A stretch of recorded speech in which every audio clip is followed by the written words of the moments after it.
judgment, just real talk. This is the Apology Accepted podcast. The views expressed on the Apology Accepted podcast are those of the host and guest and do not reflect the views of any affiliate organization or individual. The content is for informational and entertainment purposes only and should not be considered professional advice. For personal, legal, or emotional matters, please consult a qualified professional. By continuing to listen to this podcast, hey friends, welcome back to the Apology Accepted podcast, the space where we dive into real conversations about healing, growth, and creating the life we deserve.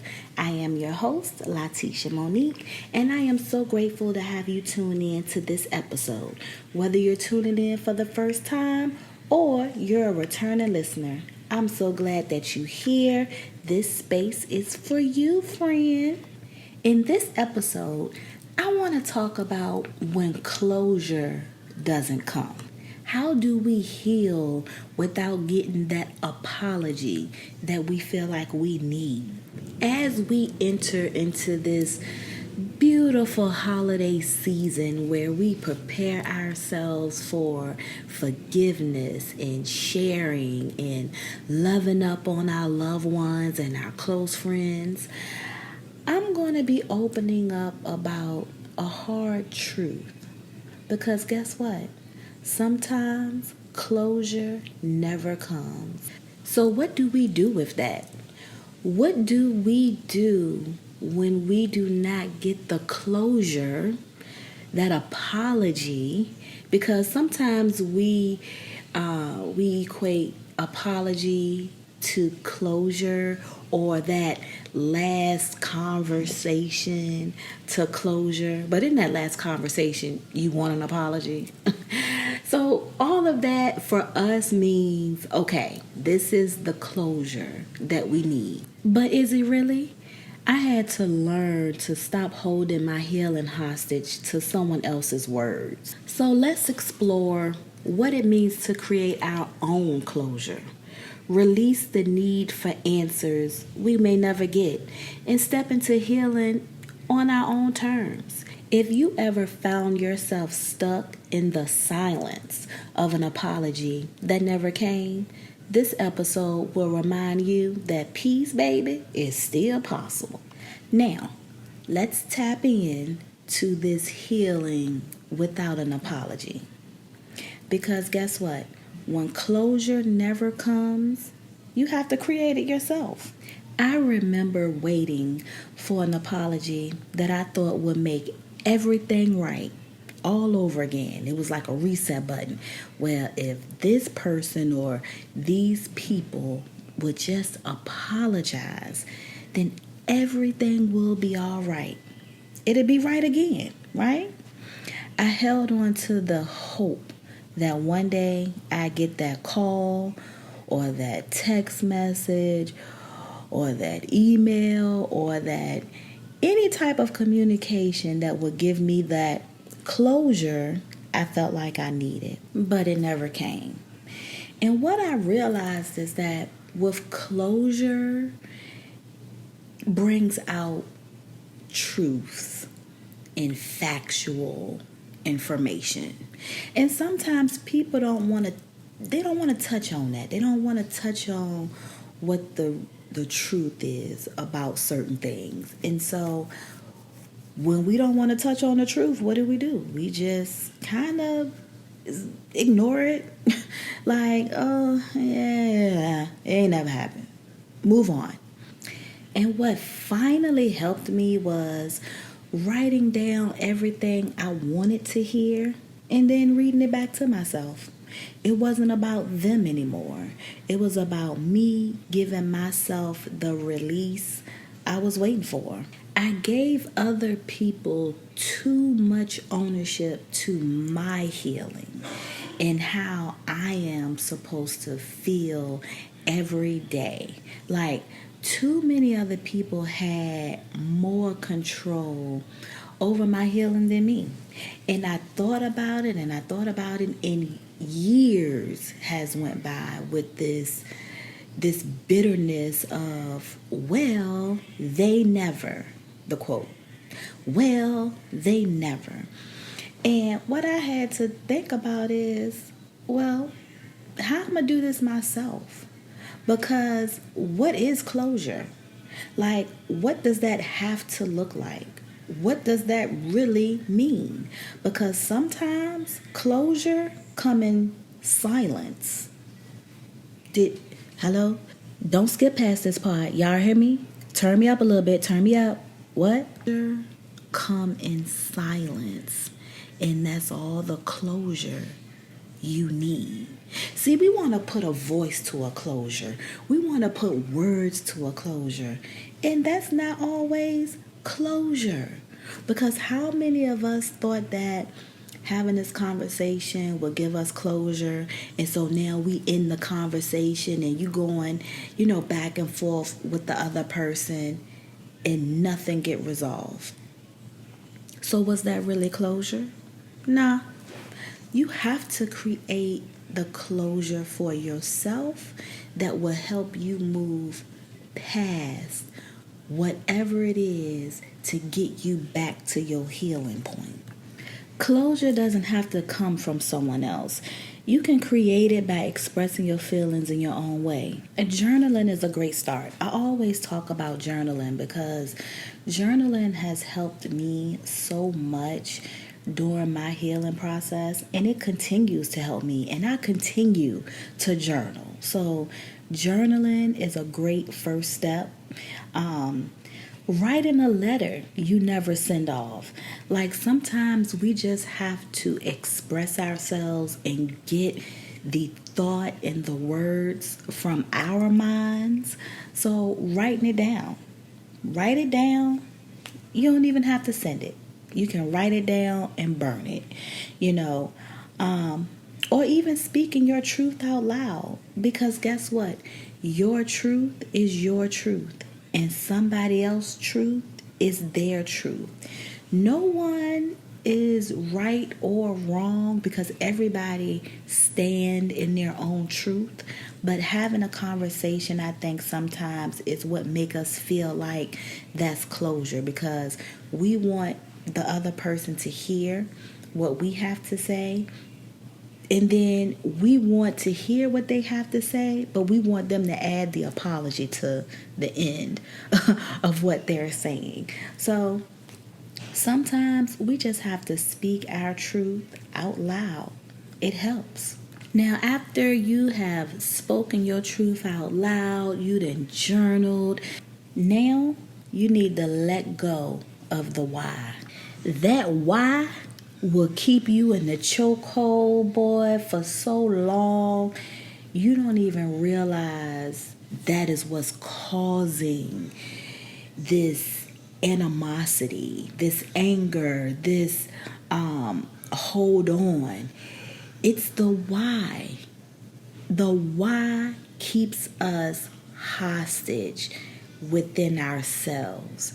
There was a time I kept replaying the ending of a relationship over and over and over in my mind. I couldn't stop asking myself, why did this happen? Why did they do this? Why didn't they at least explain whatever? But then I realized I was stuck in a loop I couldn't control, because I didn't have the answer that I felt like I needed. They had the answer that I wanted, so they held the cards. What I thought, right? Because it was a question for them. The why was for them to answer.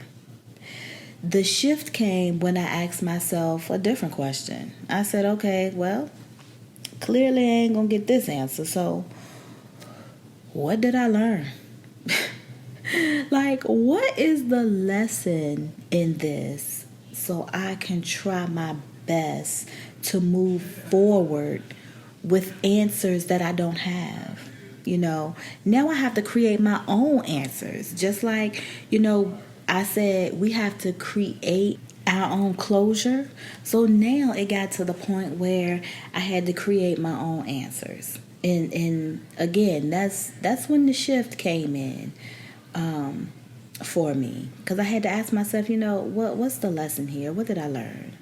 How did this experience make me stronger? Because I did get stronger after I came out of my weak episodes, okay? I did get stronger. And so what do I know now about what I need in the future? That's when I started moving forward, because it was like, okay, so life always circles back. This experience will happen for me again, where it's going to be instances where I'm not going to get that closure that I feel like I need with that apology and that conversation and things like that. So when this happens again, how do I handle it? How do I move forward? And that's how I started saying, okay, well, this is what I learned from this, because it's always a lesson in something. And I know that sounds very cliche. And I chuckle and smile even thinking about me saying it, because I'm like, oh my gosh, like I'm saying something that I know I've heard several times, where in my days of darkness I was like, yeah, no, shut up, this is I need and whatever. But it is a lesson in everything. We just have to be still enough to realize and figure out what the lesson is. Once you have created the closure for yourself and you have let go of the why, the next thing is forgiveness. Forgiving for yourself, not for them. I used to think that forgiveness was the hardest thing to do, like on earth, because everything was attached to that, closure. If you can't forgive or even think about forgiving until you've gotten that closure. That closure had to take place, or have to take place first, before you can start that forgiveness process. I've shared in a previous episode the story of how I do not have a relationship with anyone on my father's side of the family other than my father.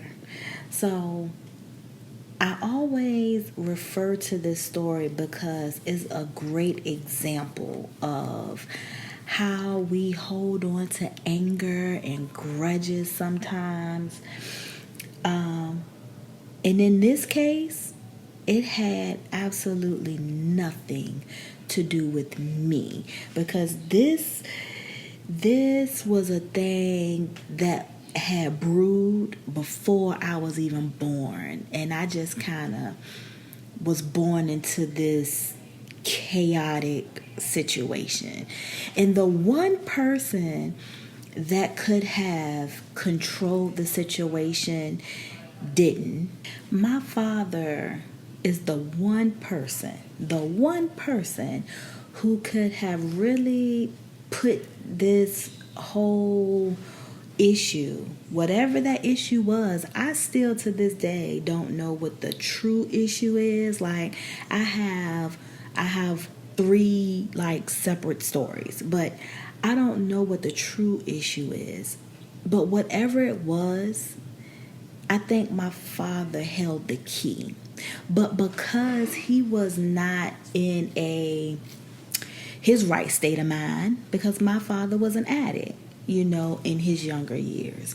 And so he didn't have the the tools or the know-how to kind of like get things under control.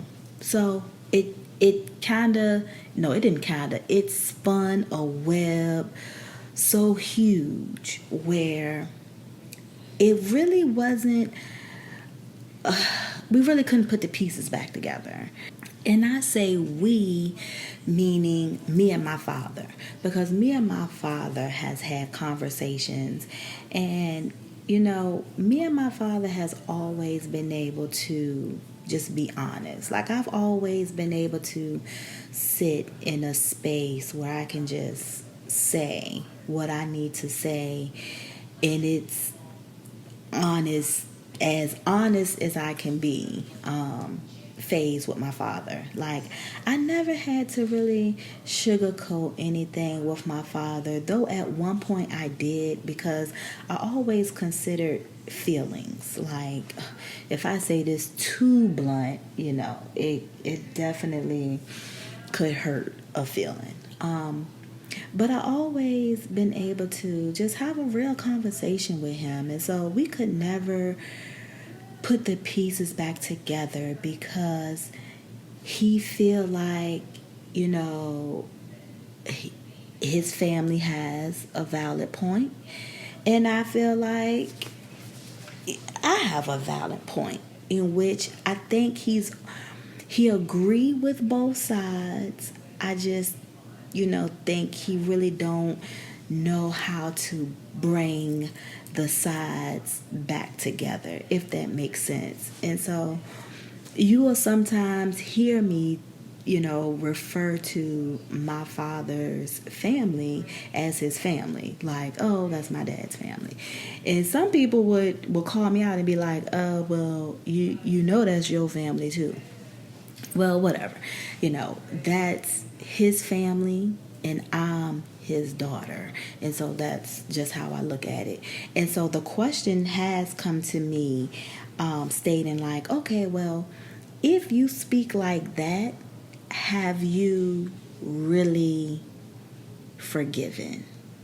And so I have to go back to that first point I was talking about, where I had to create my own closure.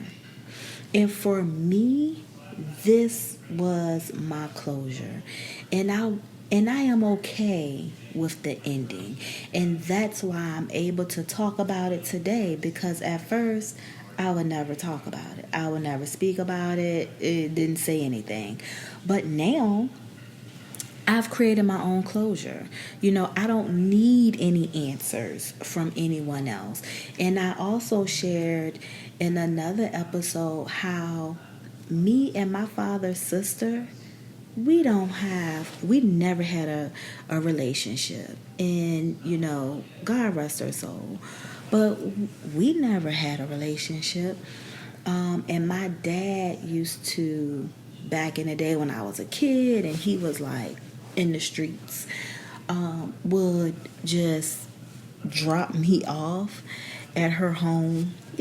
She had children and things like that. And it was at one point in my life where I felt like I really wanted to be over there to play with these other children. But yeah, as an adult, it's like we never could form a relationship as aunt and niece. So we never talked. Unless it was in passing. If I just so happened to see her, I would say hello. But we could never, we never had no conversation outside of, hey, hello, how you doing? Good, how are you? Good. That was the conversation. That was the most conversation. And that was probably maybe once every 2 to 3 years or something, and sometimes longer than that, because I went a long period of time not seeing none of them, right? And so it was when I think, I got on Facebook. And when I get on Facebook, I think 2009, like Facebook, social media, all this became a thing, and whatever. But in real life, in person, we never ran across each other or anything. But I know my dad was so often like have me meet him at his house, or he wanted to, take me out for breakfast. That's my dad thing. My dad to do some breakfast now, but you just gotta wake up at the crack of dawn to get the breakfast. And it was always, meet me at the house, and I'll meet him at the house, and Lord and behold, his sister and his mom is there, and I'm always polite. I do understand that this is family. These are family members, okay? I'm not totally, or was never just blatantly disrespectful. But I understood where I stood, so I had to understand that, I'm over here, they over there. So I would always speak and be nice and cordial. And one day, my dad's sister kind of caught me off guard, and she came and she sat next to me, and I was like, whoa, what is happening?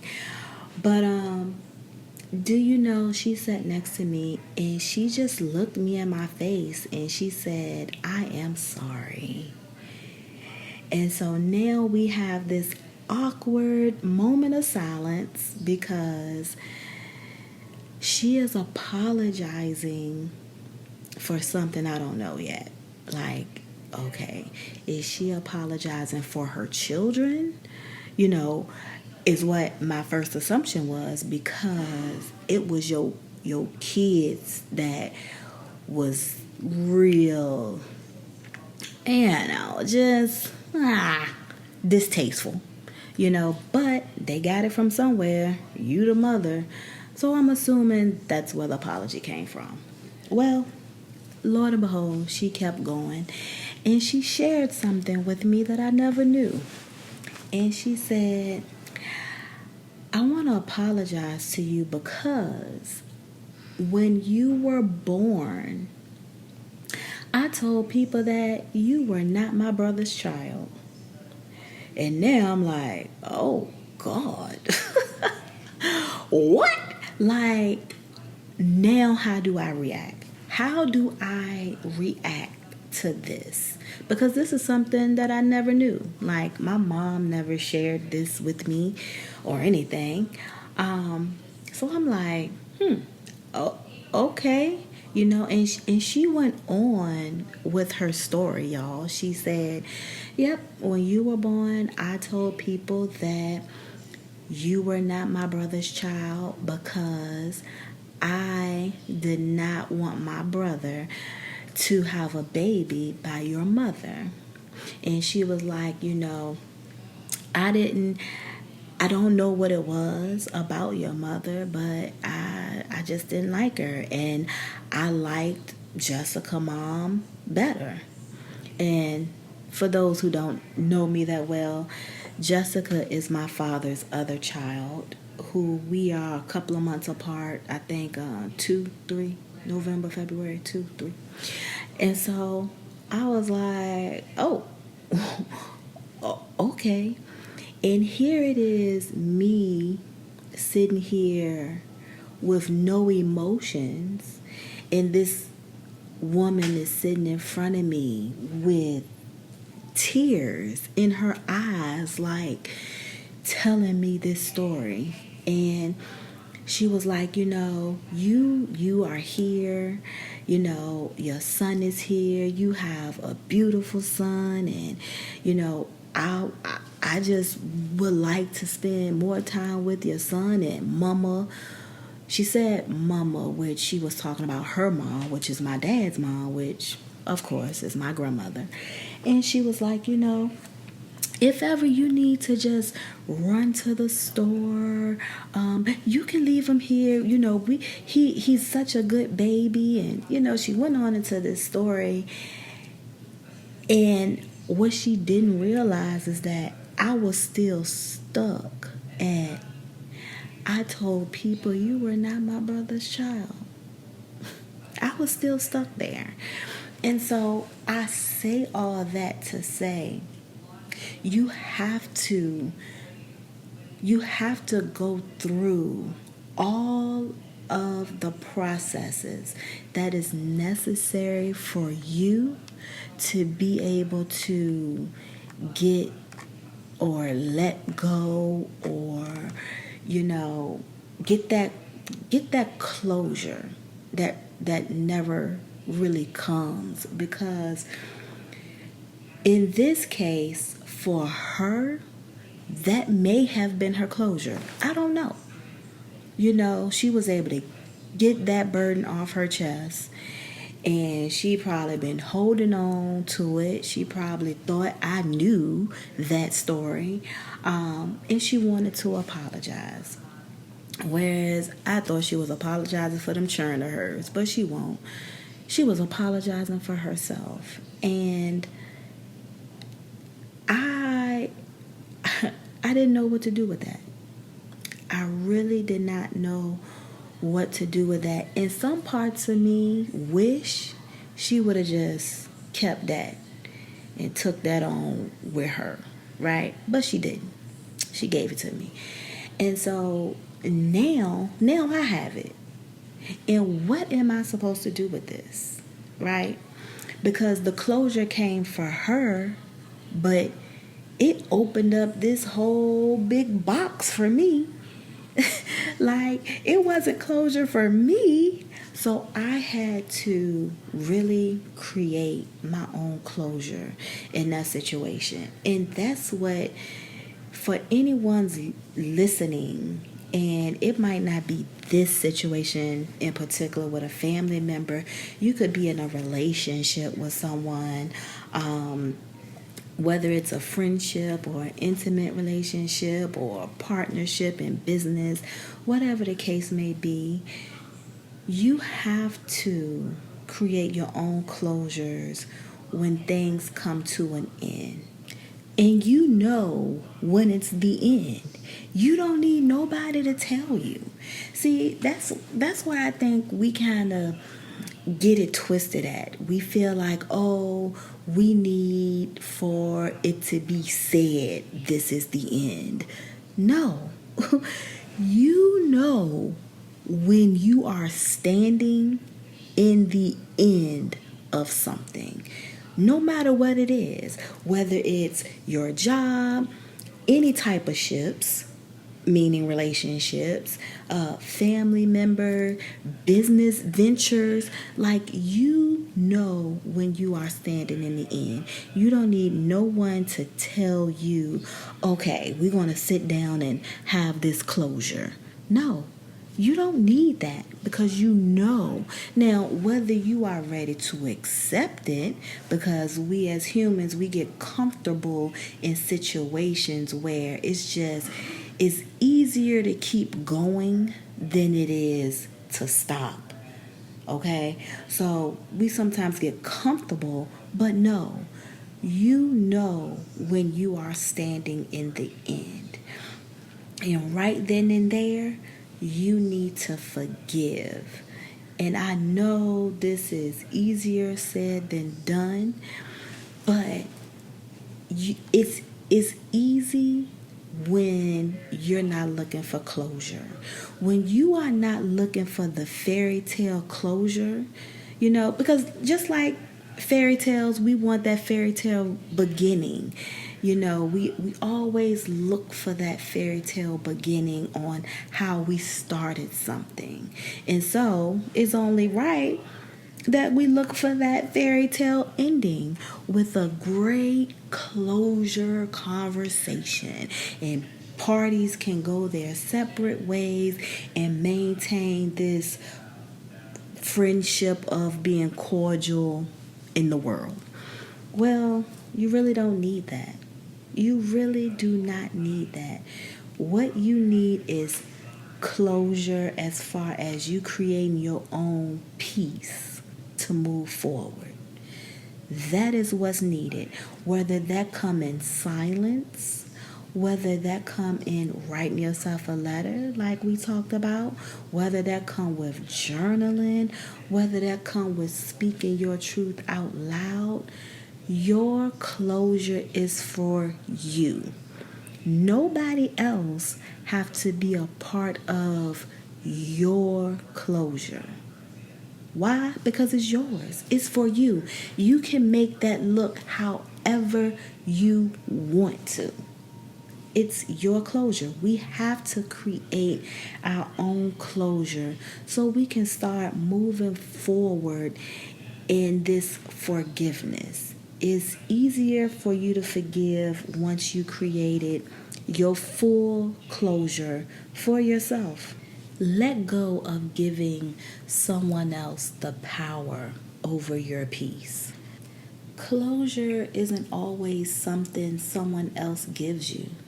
Sometimes it's the conversations you have with yourself. Sometimes it's the silence that teaches you how to move on. However it shows up, or even if it doesn't, you still have the right to heal, to move forward, and to create your own version of peace. And that's what I had to learn for myself. I had to learn how to create my own version of my peace and what that looked like for me. So my forgiveness came differently. Just because I forgive don't mean I have to now still continue to be put in the presence of where I was hurt. Okay? We have to be able to give ourselves that grace to understand that just because we forgave does not mean we have to continue to sit in those spaces of hurt. So remember this: when closure never comes, create it yourself. Let go of the why and forgive, not for them, but remember, forgiveness is always for you and never the next person. Thank you so much for spending time with me on the Apology Accepted podcast. Sharing this part of my story with you means a lot, and I hope it gives you permission to release whatever it is you've been holding on to. If this episode spoke to you, please subscribe, leave a review, and share with someone who might need this reminder too. Until next time, take care of yourself and remember, your healing is yours to claim. Thanks for tuning in to another episode of the Apology Accepted podcast. I hope today's conversation sparked some growth for you. Be sure to subscribe and share with others who might need this reminder too. Until next time, you all, remember, healing starts with a simple apology. Take care.